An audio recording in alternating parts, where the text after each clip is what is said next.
Well, there was a couple that was driving through a country area, and they had had a rather fervent round of arguments. And that kind of silence that comes when neither are going to say anything to the other had settled upon them in the car at that particular time, and they were driving down a country road, and as they came around the corner, they came across a barnyard full of mules. Her wife turned to her husband and said, "Relatives of yours?" And he responded, "Yes, in-laws."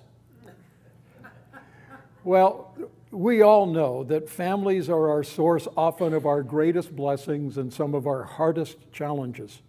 And no one gets hit harder than in-laws in that, or living with in-laws. I have done both, been an in-law and caused challenges undoubtedly for those who are related, and had in-laws, and Elizabeth's parents were perfect, so I had no problem with any of those.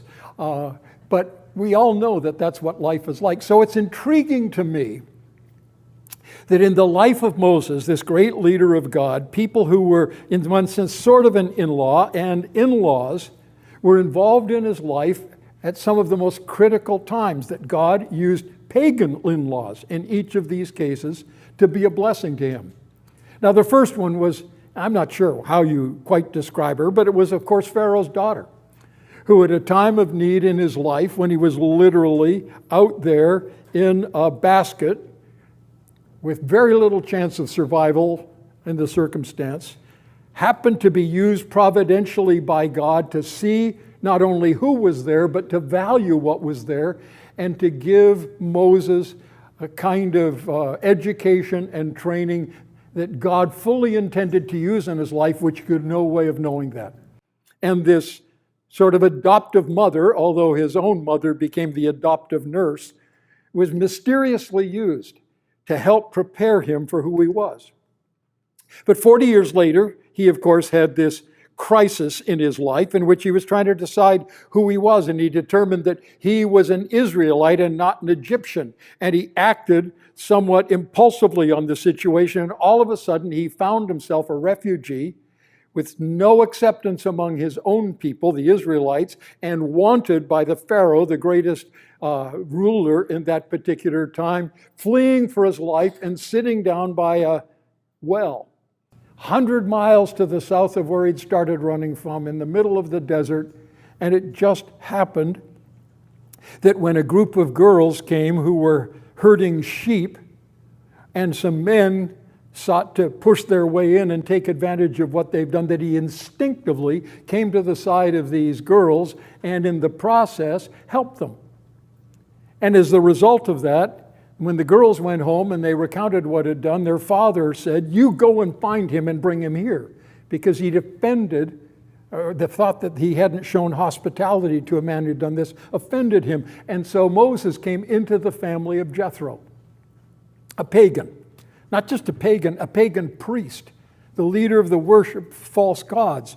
But God used that man to give him a home and to give him a family, and to give him children for the next 40 years of his life.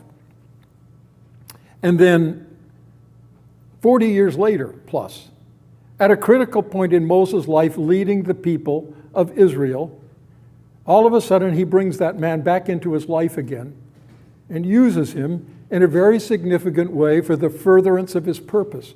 God using pagans, and in the process, we'll see, making a difference in the life of a pagan. So turn with me to Exodus chapter 18, as we follow through and continue. For those of us who may be joining us, we're walking, not very quickly, through the life of Moses, and we've come to chapter 18. Now, this is a passage that has two stories in it. We'll read the first one, and then we'll look at the second one a little bit later. In the message. Jethro, the priest of Midian, verse 1 of Exodus 18, Moses' father-in-law, heard of all that God had done for Moses and for Israel, his people. How Yahweh, the Lord, had brought Israel out of Egypt. Now Jethro, Moses' father-in-law, had taken Zipporah, Moses' wife, after he'd sent her home, along with her 2 sons. The name of the one was Gershom, for he said, I've been a sojourner in a foreign land. Ger means sojourner, sort of illegal immigrant, but with some status there. So that's what the name basically means. And the name of the other, Eleazar, for he said, the God of my father was my help and delivered me from the sword of Pharaoh. Jethro, Moses' father-in-law, came with his sons and his wife to Moses in the wilderness where he was encamped at the mountain of God. And when he sent word to Moses, I, your father-in-law Jethro, am coming to you with your wife and her 2 sons with her. Moses set out to meet his father-in-law and bowed down and kissed him, and they asked each other of their welfare and went into the tent. Then Moses told his father-in-law all that Yahweh had done to Pharaoh and to the Egyptians for Israel's sake, all the hardship that had come upon them in the way, and how Yahweh had delivered them. And Jethro rejoiced for all the good that Yahweh had done to Israel, and that he delivered them out of the hand of the Egyptians. Jethro said, Blessed be Yahweh, who's delivered you out of the hand of the Egyptians and out of the hand of Pharaoh, and has delivered the people from under the hand of the Egyptians. Now I know that Yahweh is greater than all gods, because in this affair they dealt arrogantly with the people. That is a difficult phrase to understand. And Jethro, Moses' father-in-law, brought a burnt offering and sacrifices to God. And Aaron came with all the elders of Israel to eat bread with Moses' father-in-law before God. Now, in the previous chapter, chapter 17, the Amalekites, a desert tribe who were fearful that Israel now was infringing upon their territory, had come to make war against them. And they had attacked them. If you remember, they'd done a sneak attack at the back and picked off the weak and the stragglers. And then, at that point, God had given them a marvelous victory and had intervened in a significant way. But now, there's another pagan who comes.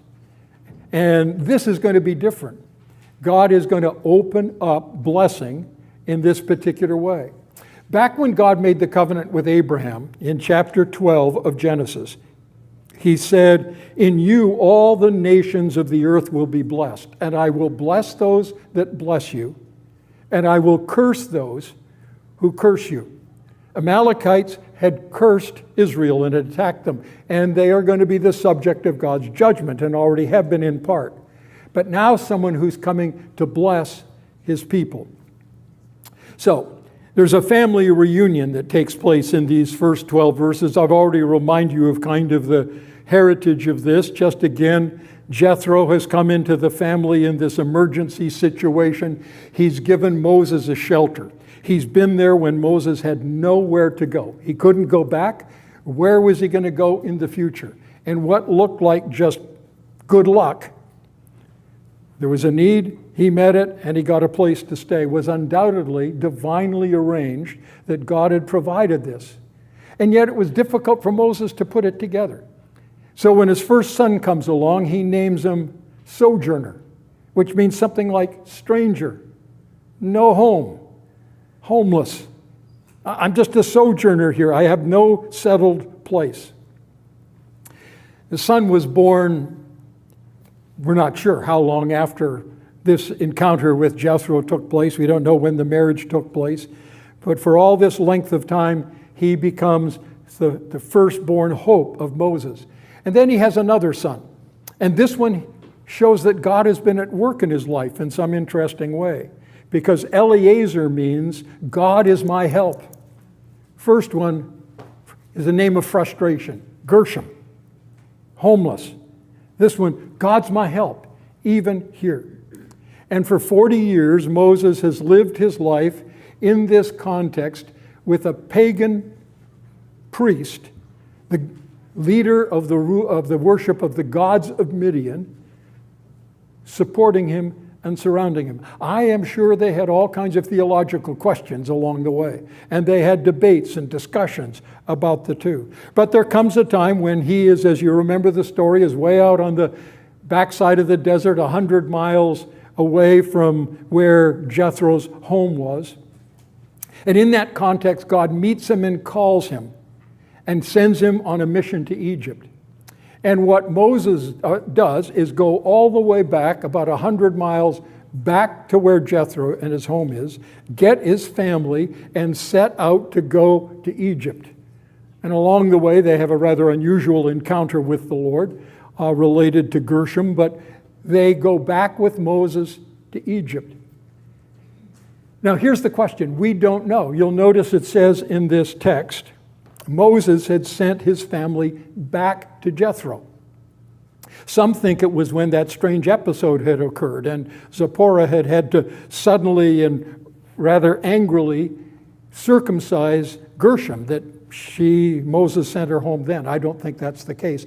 I think it's far more likely, because it said they set out to go to Egypt, that as things got more and more heated in Egypt, Moses thought, they could take my sons and my wife and hold them as a hostage and force me to do something. So for safekeeping, he sent them back 100 miles out into the desert to Jethro. And so for the events of the Exodus, he is living as a man with his family elsewhere. Well, that's the background to the story. And the story simply is that Jethro hears.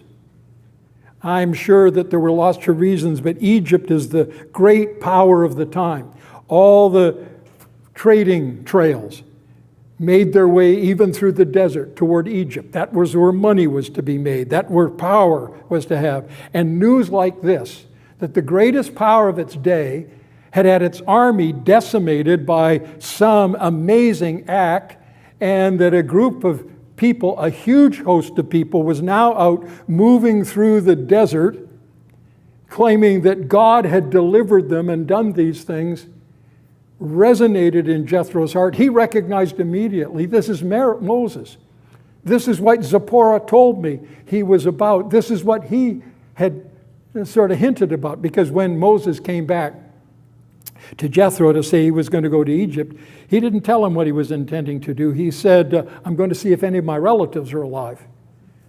But Jethro was able to put this together, and he recognizes not simply that something amazing happened, but that God is in it in some way. Did you notice how it's put there in that first verse? It says, he heard of all that God had done for Moses and his people, how Yahweh had brought Israel out of Egypt. Notice verse 8. Then Moses told his father-in-law all that Yahweh had done. And at the end of verse 8, how Yahweh had delivered them. And Jethro rejoiced, verse 9, for all the good that Yahweh had done to Israel. And at that point in time, I think Jethro has the recognition. It's time to send Zipporah and the young men, because they're at this stage grown at that particular stage. The interesting thing is we never again hear of Zipporah, Gershom, and Eleazar in the entire Pentateuch. This is the only time they appear, and we will never hear of them again. So they're going to disappear in terms of being frontline actors after this particular place. But he wants to reunite the family, and at the same time, he wants to know more, because he's an old man. He's in his at least 80s, and perhaps older than that, because Moses is 80, and Moses is almost certainly younger than he is. And he could easily have sent them back. He could have arranged them to be taken back. But he instead makes a 100-mile trip across the desert to Sinai, where the children of Israel are, or in that larger region at this particular time, because he wants to know what this means about what has happened. And so we simply read, as we get there, that on the way he sends an announcement that he's coming, and the family is going to come. It was a kind of act of courtesy, and to make it known that not only were they coming, but things were good and positive at that particular stage. And we have this simple meeting that as the two of them meet together, and this is given the culture of the time. In our culture, you would have ignored Jethro and you would have run to your kids or your wife at that stage and embraced them. But the courtesy of the time was that the men would meet first before you met the family. And we can be grateful in some ways that we're not in that kind of patriarchal domination situation, but that's where they were. And they meet them, and Moses is the younger man. And Moses recognizes also the respect that is due to his father-in-law in that position. And it's noticeable that when he comes, he bows down and he kisses them. They ask each other of their welfare, and they go into the tent. And then they have a conversation. I'm sure it took a long time, but you notice the description of it in verse 8. Moses told his father-in-law all that Yahweh had done to Pharaoh and to the Egyptians for Israel's sake, all the hardship that had come on the way, and how Yahweh had delivered them. Now, it's a temptation for every son-in-law to want to impress his father-in-law, to have him think that, you didn't do such a bad thing when you allowed me to marry your daughter. Moses makes no effort to impress Jethro with his accomplishments and with his achievements. What he is very careful to do is make it clear, this is what Yahweh has done. This is what the Lord has done. He points him directly to the nature and character and goodness of his God to make sure that he is the one who gets the attention. And he's also realistic. Did you notice it says, and he told them of all of the dangers that he'd had. So he's not painting a rosy picture that everything went well. He tells them the truth, but he also makes it clear that in the context, Yahweh delivered them out of us all. This isn't trust in Yahweh and you'll have a wondrous life and all your problems will be taken care of. Trust in Yahweh and you will have hardships, but Yahweh delivers his people from hardships. And he bears testimony to his God.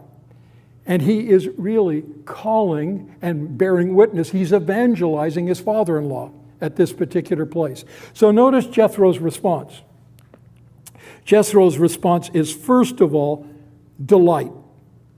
So we read in verse 9, Jethro rejoiced for all the good things that Yahweh had done to Israel, and that he delivered them out of the hand of the Egyptians. So he acknowledges the reality that God had done it, which was important, but not nearly as important as what follows in the next line. Jethro said, "Blessed be Yahweh, who's delivered you out of the hand of the Egyptians and out of the hand of Pharaoh, and has delivered the people from under the hand of the Egyptians. Now I know that Yahweh is greater than all gods." Because in this affair, they dealt arrogantly with the people. As I said, nobody's quite sure what that last line moves, so let's just leave it. He is supreme above all gods. This is Jethro's confession of the supremacy of Yahweh. He is Lord of lords. Now, I don't know all of his other theology. I don't know whether he understood that Yahweh alone is God any more than a lot of the Israelites understood that Yahweh alone was God. That was something they were learning. But he confesses Yahweh as supreme Lord over all. He's turning his back on his pagan beliefs, turning his back on his understanding that the God he worshiped was the God that was important and significant. And he is confessing faith. Now, it's interesting in the New Testament, when we read about this, we read about salvation comes when we confess Jesus as Lord, when we confess that he is supreme Lord and God.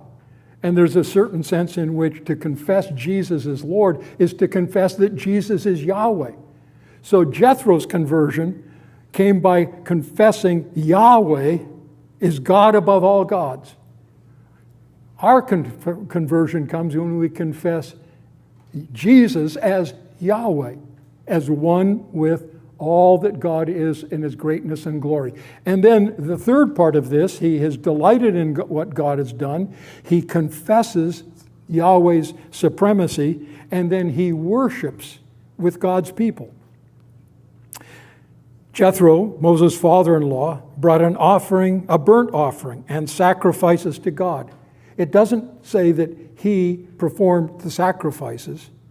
Undoubtedly, it was in the Jewish context, but he provides animals for sacrifices to offer worship to God himself.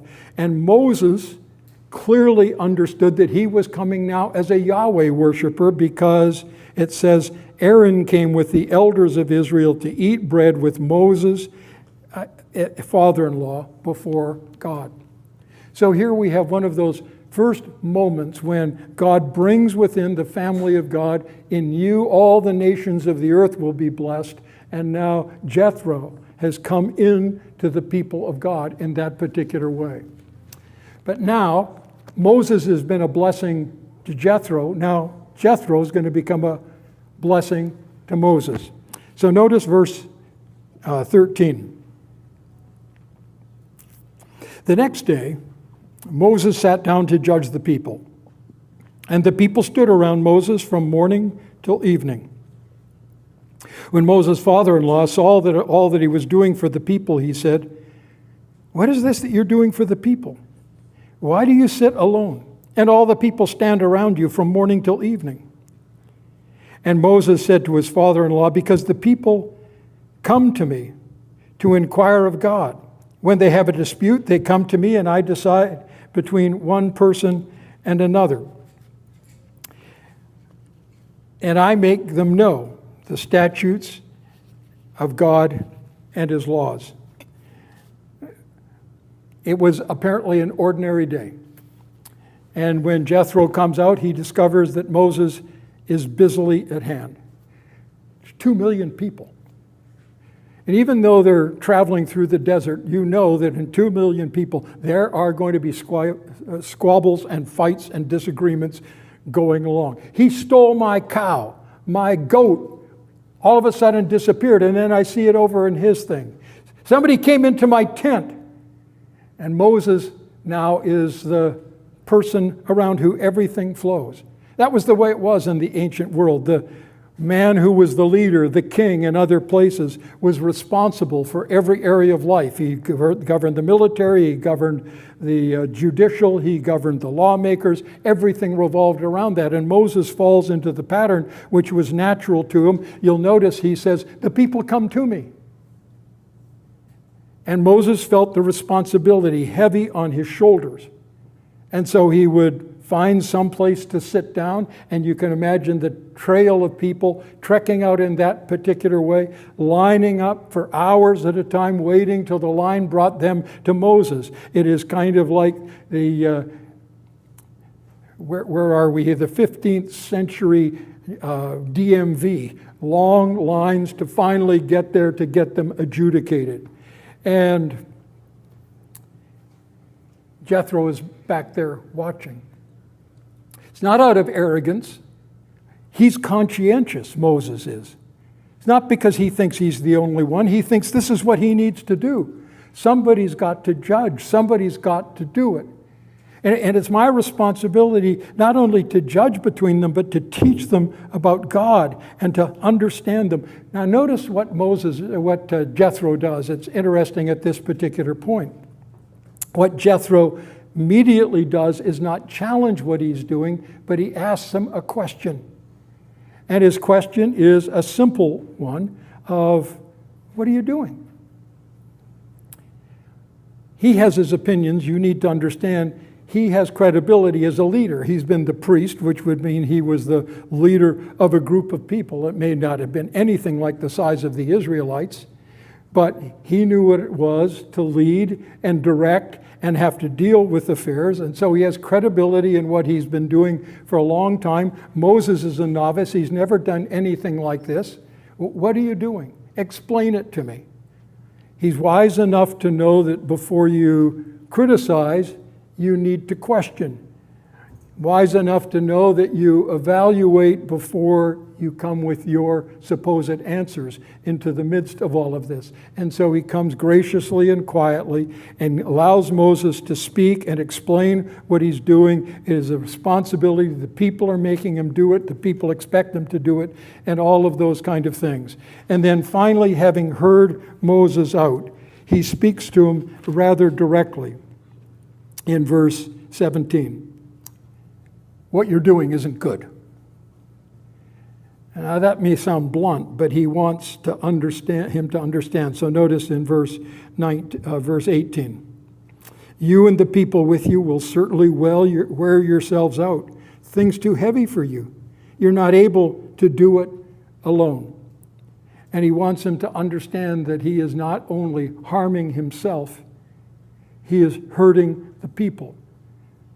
Nothing will ever be cleared up and nothing would be challenged except by going to this. And then he comes out with his directions. They're straightforward, they're common sense. But you'll notice how in verse 19 to 23, there's really three things that he says, or four things that he says. So let me just read the verses, then we'll come back and look at them. Now, obey my voice. I'll give you advice, and God be with you, which basically means God be with you in terms of what you do with it. He's presenting it as a suggestion and not a command. You will represent the people before God and bring their cases to God.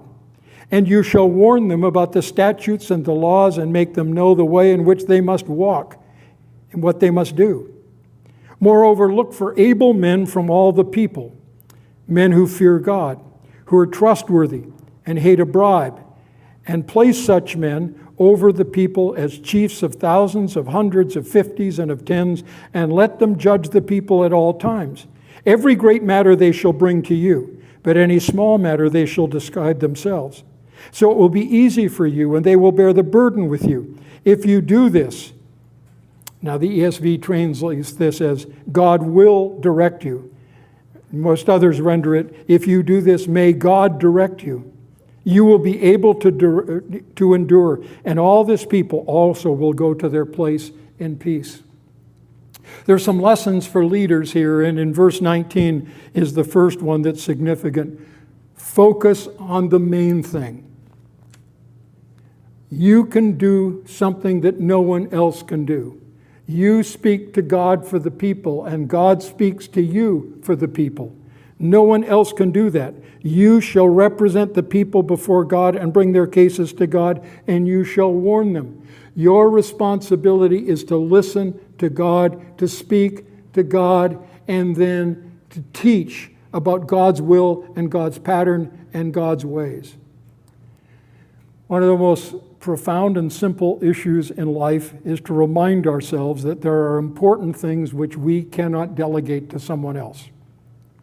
And what Jethro is telling him is, know what you must do and what you alone can do. No one else can love my wife for me. That's a non-negotiable thing. No one else can raise my children for me. That's my non-negotiable responsibility. No one else can monitor my moral behavior than me. No one else can have a relationship to God for me. There's all kinds of ways, and in business or in work, the same things are true. There are things that only I can do because that's my responsibility. Focus on the main thing. And then the second one is related to it, share the burden.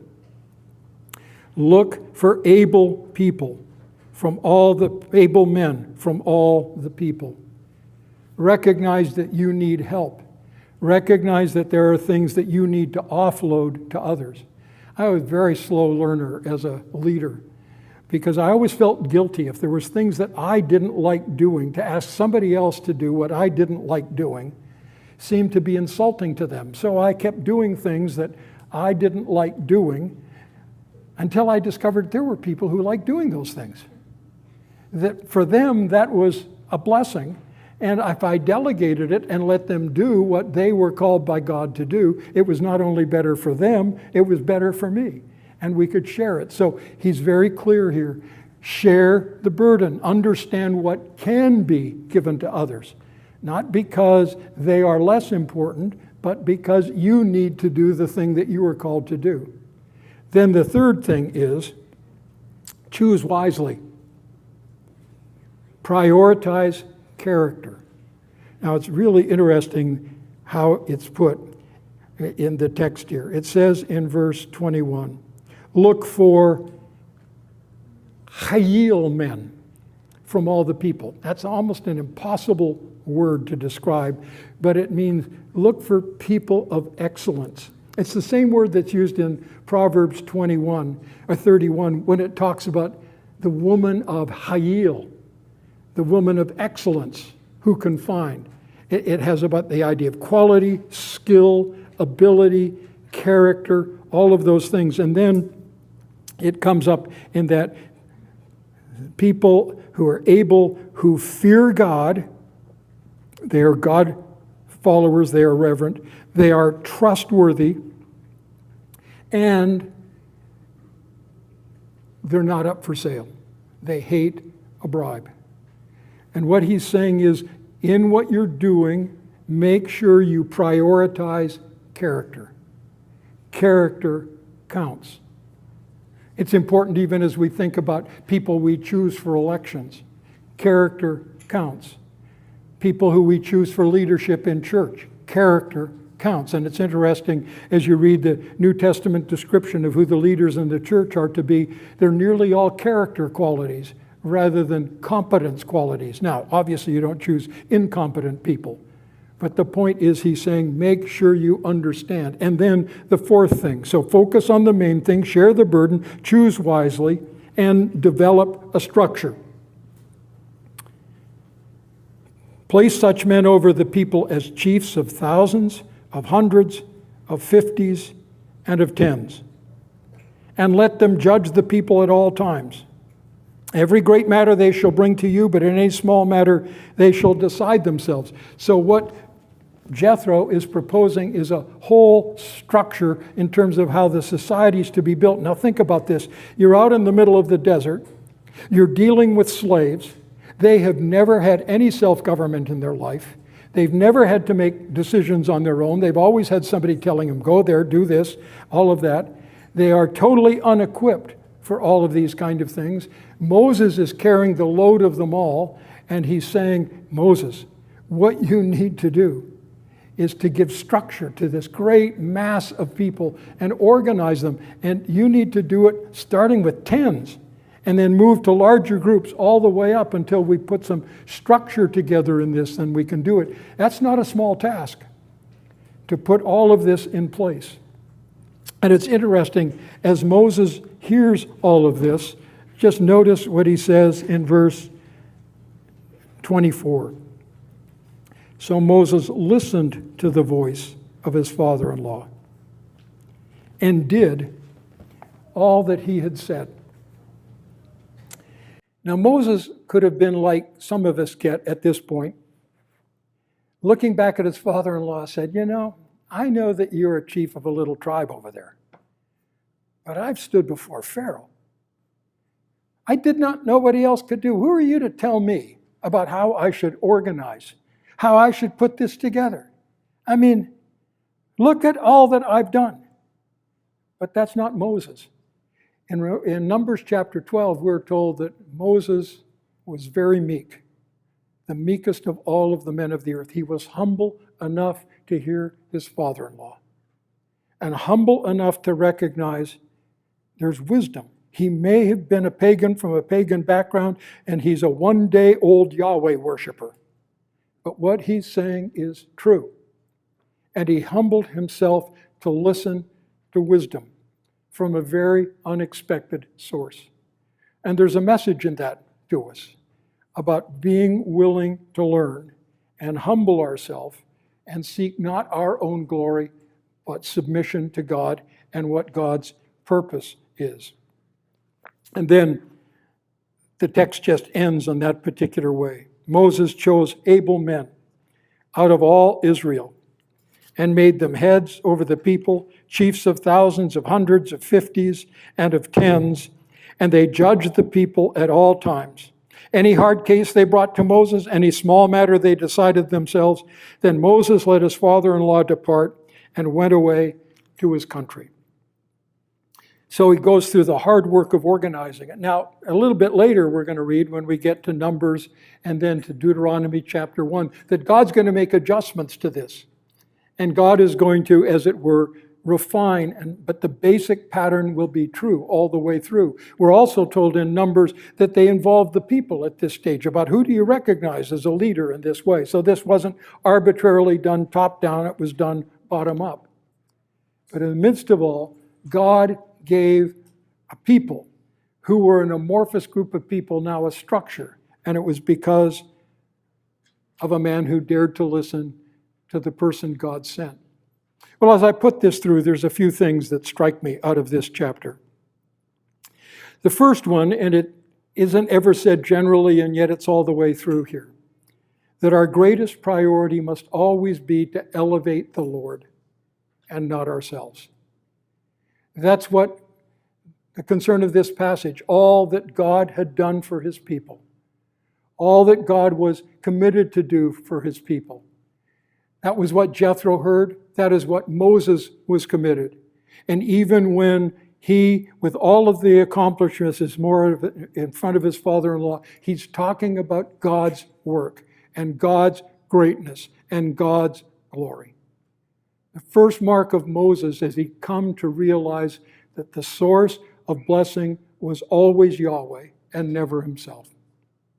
The second thing this passage tells me is that we need to be open to the people that God brings to our lives, because sometimes wise advice can come from very unexpected places.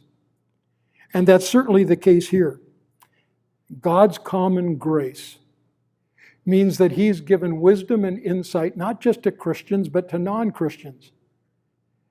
And sometimes unbelievers in very dramatic ways. And if we shut our ears to listen only to certain people, we will often miss what God has for us in understanding. So there's things to be learned from the secular world. Sometimes Christians will come and think, no, they're not believers, I can't listen to them. But God uses, well, this is not a fair comparison, but if God used Balaam's donkey, he can use very unexpected ways to get his message through to our lives. Third thing this passage tells me, and it's really what I said in the first one, but I have it down here again, maybe because I want to emphasize, but our greatest privilege is to point others to the greatness and glory of our God. I'm just repeating what I said the first time, so we'll go on beyond that. Fourthly, even in this passage in the Old Testament, we find principles of leadership that become part of what the New Testament tells us to think about in leadership in the church. Find the main thing. Remember in Acts 6, the disciples have a problem, and that is there's an issue about Greek-speaking women who are being overlooked in the feeding program of caring for widows in the church in Jerusalem. And the leaders of the church come and they say to the congregation, it's not right for us to leave the ministry of the word and prayer to wait on tables. You resolve this. And what they're saying is, our main thing needs to remain the main thing. We need to do what God has called us to do. But this needs to be done. It's not because we are too important to do it. It is because God has given us a priority that we need to care for. Ministry in the local church is not because one person is more important than another, but one person may have a calling that is different from another, and they need to care for that. And even as hopefully we are back together as a church before very long, able to meet together, there's areas in our church that we need to develop more fully, and not to have just a small group of people carrying way too much of the load, but to be able to find ways in which we can carry out ministry more effectively. God has blessed us as a church. We're a small number, but God has given us growth. But we need now to put some structures into place, not so that we'll become organization bound, but that we will be care bound And Bruce and I were talking about an issue yesterday that I won't even mention, but it's an issue that we need to address as a church to find out how we can move forward by being involved in that particular way. The other issue is, as I've already said, it isn't just that the main thing needs to be the main thing, but in what we do, we need to make sure that we aren't dazzled by people's competence so that we overlook their character. One of the tragedies in evangelical churches in more recent times is the number of people who've had moral failures, who've had high positions in ministry, because people valued their competence more than they challenged their character. And so when they flare out, which they do, the name of Christ is blemished because of that misprioritizing. Giftedness is not nearly as important as godliness. And we need to make sure that we understand that priority.